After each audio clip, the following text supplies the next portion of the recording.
रजनीकांत की तरफ भी पुष्प कमल दहल प्रचंड। नेपाल के प्रधानमंत्री श्री पुष्प कमल दहल प्रचंड और उनके साथ उनकी पुत्री। संगठन के प्रभार से हटाकर मंत्री पद मिलेगा भूटान। भूटान के प्रधानमंत्री श्री शेरिंग तोब्गे का आगमन। कहते हैं कि खुशी के अवसर पर अगर उसे बांटा जाए तो बढ़ जाती है और भारत ये खुशियां बांट रहा है अपने पड़ोसी देशों के साथ। And Bhutan is the birthplace of the concept of सबसे बड़ा व्यापारिक साझेदार है। इसके निर्यात और आयात में महत्वपूर्ण हिस्सेदारी भारत की है। चूखा, ताला, मंगदेछू जल विद्युत संयंत्र जैसी परियोजनाएं दोनों देशों की सफलता की परिचायक। the national dress of Bhutan is called the go, which men wear. It's a knee-length robe, somewhat resembling a kimono that is tied at the waist by a traditional belt known. पटकथा Mauritius के साथ प्रधानमंत्री नरेंद्र मोदी के नेतृत्व में बीते 10 वर्षों में भी लिखी गई है। एक एक करके यहां पर हमारे विदेशी मेहमानों का आगमन हो रहा है।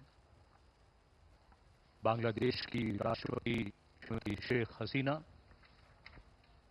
और उनके साथ उनकी सुपुत्री।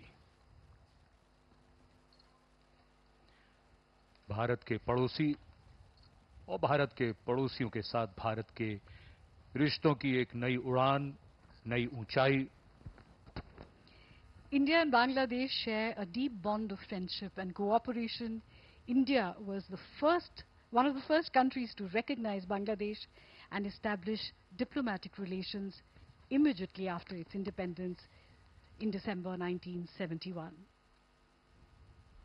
India and Bangladesh share the longest land boundary that India shares with any of its neighbors, and Prime Minister Sheikh Hasina and Mr. Modi have shared many friendly meetings where they have promised to cooperate with each other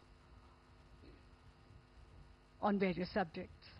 Jasleen, as you rightly said, India and Bangladesh share bonds of history, language, culture, and multitude of other commonalities. The Shonali Adhyay, or golden chapter of bilateral ties, continues with both sides maintaining close engagement in diverse areas, including at the highest level. She is also the longest-serving female PM in the world. Mallikarjun खड़गे कांग्रेस के राष्ट्रीय अध्यक्ष इस समारोह में शामिल।